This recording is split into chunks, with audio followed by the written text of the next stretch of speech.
Episode start होता है और हम सीचेंग और याओ को देखते हैं जो कि आराम से बैठकर आइसक्रीम खा रहे थे। तभी याओ के पास उसकी मदर की कॉल आती है जो उससे हाल ही में हुए इंसिडेंट के बारे में पूछती है, जिस पर याओ कहती है कि मैं ठीक हूँ और अब सब कुछ ठीक हो गया है। फिर उसकी मदर सीचेंग के बारे में पूछती है और उसे सीचेंग के साथ घर आने के लिए कहती है। तो याओ कहती है कि फिलहाल हम मैच की तैयारी कर रहे हैं, इसीलिए मैं वीकेंड पर ही घर आ पाऊंगी। फिर याओ सीचेंग को बताती है कि मेरी मदर ने हम दोनों को घर पर बुलाया है, तो सीचेंग भी उसके साथ चलने के लिए तैयार हो जाता है। जिसके बाद वीकेंड के दिन दोनों याओ के घर पर जाते हैं, जहाँ याओ की मदर दोनों को अच्छे से ट्रीट करती है। लेकिन याओ के फादर अपने टैबलेट के पीछे छुपे हुए थे। ये देखकर याओ अपने फादर के पास जाती है और देखती है कि उसके फादर गेम खेलने की कोशिश कर रहे थे। इसी बीच याओ की नजर वहाँ रखे कंप्यूटर पर पड़ती है, जिसे देखकर याओ को लगता है कि शायद उसके फादर ने उसके लिए कंप्यूटर परचेज किया है। लेकिन उसके फादर कहते हैं कि ये तुम्हारे लिए नहीं, बल्कि इसे तो मैंने ऐसे ही इंटरनेट पर चल रहे एक सेल में परचेज कर लिया था, और वैसे भी तुम्हारी मदर अब काफी अच्छा गेम प्ले करने लगी है, इसलिए इसे तो वही यूज करेगी। तभी याओ सीचेंग को कंप्यूटर सेटअप करने के लिए कहती है। फिर वो अपनी मदर के पास चली जाती है। अब उसकी मदर याओ को रिलेशनशिप के बारे में पूछती है कि क्या तुम जब से वहाँ पर गई हो तब से तुम दोनों रिलेशनशिप में हो, क्योंकि जब मैं तुमसे मिलने आई थी तब मैंने देखा था कि सीचेंग तुम्हें अलग ही नजर से देख रहा था। ये सुनकर याओ उनसे पूछती है कि वो मुझे किस नजर से देखता था, तो उसकी मदर कहती है कि वो ऐसे रिएक्ट करता था जैसे तुम उसकी ही हो। इसी बीच वो ये भी कहती है कि तुम अब एडल्ट हो चुकी हो, इसलिए मुझसे कोई बात मत छुपाना, क्योंकि अब मैं तुम्हें पहले की तरह नहीं डांटूंगी। इधर सीचेंग ने कंप्यूटर सेटअप कर दिया था। ये देखकर याओ के फादर काफी खुश हो जाते हैं और कहते हैं कि मेरी बेटी काफी सेंसिटिव है, इसीलिए वो कुछ भी गलत बर्दाश्त नहीं कर सकती, और एक फादर होने के नाते मैं पूछना चाहता हूँ कि क्या तुम सीरियस हो और क्या तुम मेरी बेटी को एंड तक खुश रख पाओगे, क्योंकि तुम एक प्रोफेशनल गेमर हो, इसलिए तुम्हारे आगे पीछे तो बहुत लड़कियां घूमती होंगी। जिस पर सीचेंग कहता है कि आप चिंता मत करो, मैं याओ को हमेशा खुश रखूंगा और मुझे उसकी जैसी लड़की कोई और नहीं मिल सकती। ये सुनकर याओ के फादर काफी खुश हो जाते हैं। इधर याओ भी इन दोनों की बातों को सुन रही थी, जिसके बाद ये दोनों वापस से अपने घर आ जाते हैं, जहाँ याओ सीचेंग को पूछती है कि तुमने मेरे फादर से क्या बात की, जिस पर सीचेंग कहता है कि तुम कहना क्या चाहती हो। तो याओ कहती है कि मैंने सब सुन लिया था कि तुम मेरे बारे में क्या कह रहे थे। तुम कह रहे थे कि मेरे जैसी लड़की तुम्हें नहीं मिल सकती और तुम मेरा एंड तक ख्याल भी रखोगे। ये सुनकर सीचेंग याओ को अपने करीब बुलाता है और उसे किस कर देता है। फिर वो उसे कहता है कि मैं हमेशा तुम्हारा ख्याल रखूंगा। अब अगले दिन याओ जिनयांग से मिलने जाती है, जहाँ जिनयांग उसे बताती है कि मैं यूथ के लिए ई स्पोर्ट डेवलपमेंट प्लान के बारे में सोच रही हूँ, और जब मेरा काम हो जाएगा तो मैं इस बारे में तुम्हें दिखाऊंगी। फिर हम देखते हैं कि ZGDX, YQCV और CK तीनों टीम्स अपने आने वाले मैच की तैयारियों में जुट जाती हैं, और इन तीनों के बीच कई मैच भी होते हैं, जिसमें ZGDX और CK टीम अपनी ओपोनेंट टीम से जीत जाती है। फिर ZGDX और CK टीम के बीच मैच होने वाला था, इसीलिए ZGDX टीम प्रिपरेशन में लगी हुई थी। जिसके बाद दोनों टीम्स के बीच मैच शुरू हो जाता है, जहां ये दोनों ही टीम जी जान से स्ट्रगल करती हैं और finally ZGDX team first round जीत जाती है। अब सभी लोग रेस्ट रूम में होते हैं और सीचेंग लॉलीपॉप खाने के लिए स्टेयर्स के पास जाता है। तभी वो यांग को देखता है जो कि फोन पर किसी से बात करते हुए नीचे आ रहा था, जिसके बाद वो कॉल कट कर देता है और सीचेंग को बोलता है कि what a coincidence, because last time जब हम मिले थे तब भी तुम इसी जगह पर लॉलीपॉप खा रहे थे। जिस पर सीचेंग कहता है कि हाँ मुझे याद है, और तुम अपनी एक्स गर्लफ्रेंड के साथ झगड़ रहे थे। इसी बीच वो ये भी कहता है कि पता नहीं इतनी कूल लड़की सडनली कहाँ से आ गई, उसने मेरी टीम को ज्वाइन किया और वो मेरे साथ रिलेशनशिप में भी आ गई। जिस पर यांग कहता है कि मैं तो खुद शॉक्ड हो गया था जब मुझे पता चला कि वो भी एक प्रोफेशनल प्लेयर है और मैं उसके साथ ब्रेकअप करना नहीं चाहता था। तो सीचेंग कहता है कि उसके साथ झगड़ा करने के लिए थैंक्स, क्योंकि अगर तुम ऐसा नहीं करते तो आज वो मुझे नहीं मिल पाती। फिर वो उसे सेकंड राउंड के लिए गुड लक बोलता है, जिसके बाद सेकंड राउंड शुरू होता है और इस बार CK टीम काफी बेस्ट परफॉर्म करती है और finally CK team second round जीत जाती है। ये देखकर पूरी ZGDX टीम शॉक हो जाती है। जिसके बाद ये सभी रेस्ट रूम में होते हैं, जहाँ सीचेंग भी हारने की वजह से काफी इरिटेटेड था। या उससे पूछती है कि तुम क्या सोच रहे हो, जिस पर सीचेंग कहता है कि अगर मैं यांग से मिलकर उसे हॉक्स न करता तो CK टीम सेकंड राउंड नहीं जीत पाती। तो याओ कहती है कि हम अभी हारे नहीं हैं, क्योंकि अभी हम लोगों के बीच एक और राउंड होगा, और वैसे तुम यांग से कब मिले। जिस पर सीचेंग बताता है कि मैं उसे स्टेयर्स के पास मिला था, और इतना सुनते ही याओ समझ जाती है कि वो स्टेयर्स के पास कैंडी खाने गया था। फिर वो उसे गुस्से में कहती है कि अब से मैं तुम्हें बाथरूम जाने के लिए अलाउ नहीं करूंगी। ये सुनते ही सीचेंग बाथरूम की ओर जाने लगता है, तो याओ उसे कहती है कि मैंने तुम्हें वॉशरूम जाने की परमिशन नहीं दी है। इसी बीच वो सीचेंग की पॉकेट को चेक भी करती है, तो उसकी पॉकेट से उसे एक और कैंडी मिलती है। अब सीचेंग उसे कहता है कि ठीक है, तुम भी मेरे साथ वॉशरूम चलो ताकि तुम मेरे ऊपर नजर रख सको। और इतना सुनते ही सभी याओ की ओर आंखें फाड़ फाड़ कर देखने लगते हैं। खैर आगे थर्ड राउंड स्टार्ट होता है और काफी स्ट्रगल करने के बाद ZGDX टीम मैच जीत जाती है। अब याओ काफी खुश होती है और एक्साइटमेंट के चलते वो सीचेंग के चीक्स पर किस कर देती है, जिसके बाद दोनों टीम हैंडशेक करती है। और यहाँ पर यांग याओ को कहता है कि अब मुझे समझ में आ गया कि तुमने उस दिन मुझे रिजेक्ट क्यों कर दिया था। जिस पर याओ से सिर्फ इतना कहती है कि अब हम नेशनल चैंपियनशिप के दौरान ही हैंडशेक करेंगे। यहाँ पर हमें दिखाया जाता है कि ZGDX टीम ने FNC टीम को हरा दिया है। इधर YQCB ने भी दूसरी टीम को हरा दिया था और अब YQCB और ZGDX टीम के बीच फाइनल मैच होने वाला था। आगे ZGDX टीम घर पहुंच जाती है, जहां रियो सभी को एप्रिसिएशन गिफ्ट देता है, जिसमें एक लॉलीपॉप और एक ग्रीटिंग कार्ड शामिल था। ये देखकर याओ कहती है कि YQCB टीम वालों को तो कुछ अलग गिफ्ट्स मिले हैं, जिस पर सीचेंग कहता है कि हमारी टीम फाइनल में पहुंच चुकी है, जो कि ज्यादा बड़ी बात नहीं है, इसीलिए जो भी मिला है उसी में खुश रहो। खैर आगे ये लोग रेस्ट कर रहे होते हैं, जिस दौरान यूमिंग सभी को कहता है कि अब YQCB को हल्के में मत लेना, क्योंकि उसने FNC टीम को हरा दिया है, इसीलिए अब से हम हार्ड वर्क करेंगे और कोई भी किसी दूसरी टीम के साथ बात नहीं करेगा और ना ही कोई चैटिंग शॉपिंग वगैरह में टाइम वेस्ट करेगा।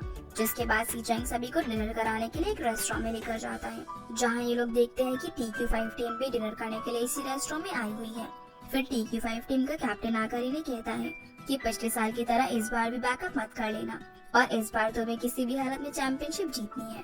दरअसल पिछले साल ZGDX टीम फाइनल मैच नहीं खेल पाई थी क्योंकि लियो टीम को छोड़कर चला गया था, जिसके बाद ये लोग डिनर करते हैं। अगले दिन पूरी टीम फाइनल मैच खेलने के लिए शंघाई पहुंच जाती है, जहां ये लोग एक होटल में पहुंचते हैं। अब यहाँ पर काफी भीड़ लगी हुई थी और ये नजारा देखकर याओ कहती है कि तुम्हें याद है जब मैं पहली बार तुमसे मिलने आई थी, तब भी किसी तरह भीड़ लगी हुई थी और मैं तुम्हें दूर से खड़ी होकर देख रही थी।